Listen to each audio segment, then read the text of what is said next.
Hi అండి. Welcome to Kedar's kitchen channel. ఈరోజు వీడియోలో నేను చాక్లెట్ ఐస్ క్రీమ్ రెసిపీని చూపించబోతున్నాను.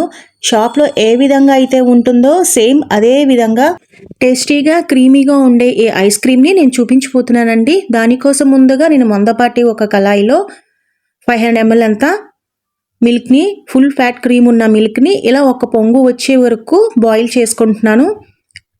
నేను ఒక పావు కప్ అంతా మిల్క్ని సపరేట్ చేసుకొని పక్కన పెట్టుకుంటున్నానండి. ఆ తర్వాత అందులోకి పావు కప్ అంతా షుగర్ని యాడ్ చేసుకొని ఒక్కసారి ఇలా మెల్ట్ అయ్యేలాగా చక్కగా కలుపుకుంటున్నాను.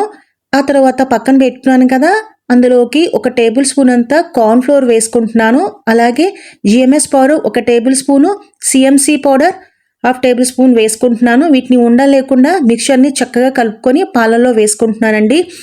సో ఇవి వేయడం మూలంగా ఐస్ క్రీమ్కి చక్కగా క్రీమీగా, చిక్కగా, టేస్టీగా ఉంటుందండి.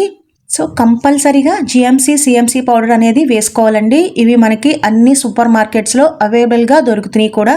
ఇప్పుడు మనకి ఐస్ క్రీమ్ మిక్చర్ అనేది రెడీ అయిపోయింది కదా, దాన్ని తెలుసుకోవడం కోసం ఇదిగోండి ఒక ఏలుతో ఇలాగా గీత వేయంగానే స్పేస్ వచ్చింది కదా, ఇప్పుడు మనకి రెడీ అయిపోయిందని అర్థము. ఇప్పుడు స్టవ్ ఆఫ్ చేసుకొని నేను ఒక టిన్లో చక్కగా ఇలా వడగట్టేసుకుంటున్నాను.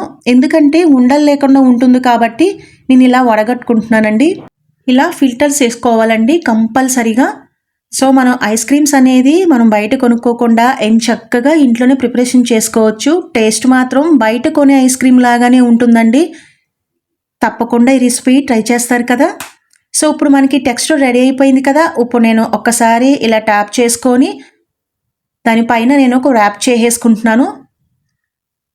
ఇప్పుడు నేను ర్యాప్ చేసుకున్న తర్వాత ఫ్రిడ్జ్లో 4 hours వరకు రిఫ్రిజిరేటర్లో ఫ్రీజ్ చేసుకుంటున్నాను. 4 hours తర్వాత మీకు చూపిస్తున్నాను చూడండి, గట్టిగా అయిపోయింది కదా. ఇప్పుడు నేను చాక్తో చక్కగా ఇలా ముక్కలుగా కోసుకుంటున్నాను.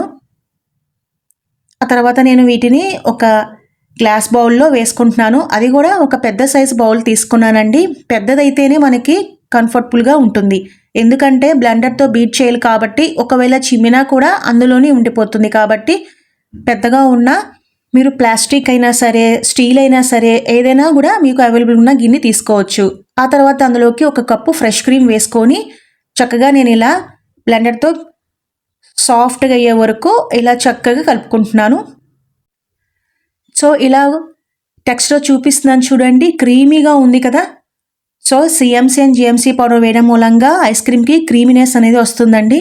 ఆ తర్వాత నేను 1 టీ స్పూన్ అంతా వెనిల్లా ఎసెన్స్, 3 టేబుల్ స్పూన్ అంతా చాక్లెట్ పౌడర్ వేసుకున్నాను. చాక్లెట్ పౌడర్ బదులుగా మీరు ఏ ఫ్రూట్ క్రషెస్ అయినా కూడా వేసుకోవచ్చు. సో ఎందుకంటే ఇప్పుడు నేను చాక్లెట్ ఐస్ క్రీమ్ తయారు చేస్తాను కాబట్టి చాక్లెట్ పౌడర్ వేసుకున్నాను. నేను బ్లీటర్తో బ్లెండ్ చేస్తాను కదా, చూసారా టెక్స్చర్ అనేది ఎలా ఉందో. సో ఈ విధంగా ఉండాలండి. సో ఇప్పుడు రెడీ అయిపోయింది మనకి ఐస్ క్రీమ్ బ్యాటర్ అనేది. ఇప్పుడు నేను ఒక మౌల్లో చక్కగా ఇలా వేసేసుకుంటున్నాను. మీరు ప్లాస్టిక్ గిన్నెలో కానీ మౌల్స్లో కూడా వేసుకోవచ్చండి. నేను ఇలాగా ర్యాప్ చేసేసుకొని ఆ తర్వాత నేను ఫ్రీజర్లో 5 hours వరకు ఉంచుకుంటున్నాను. సో 5 hours తర్వాత నేను మీకు చూపిస్తున్నాను చూడండి. వాటర్తో ఒక్కసారి స్కూప్ని తడుపుకొని వేసుకుంటే ఐస్ క్రీమ్స్ అనేది తీసేటప్పుడు చాలా బాగా వస్తాయండి. ఇప్పుడు నేను ఒక గిన్నెలో సర్వ్ చేసేసుకుంటున్నాను.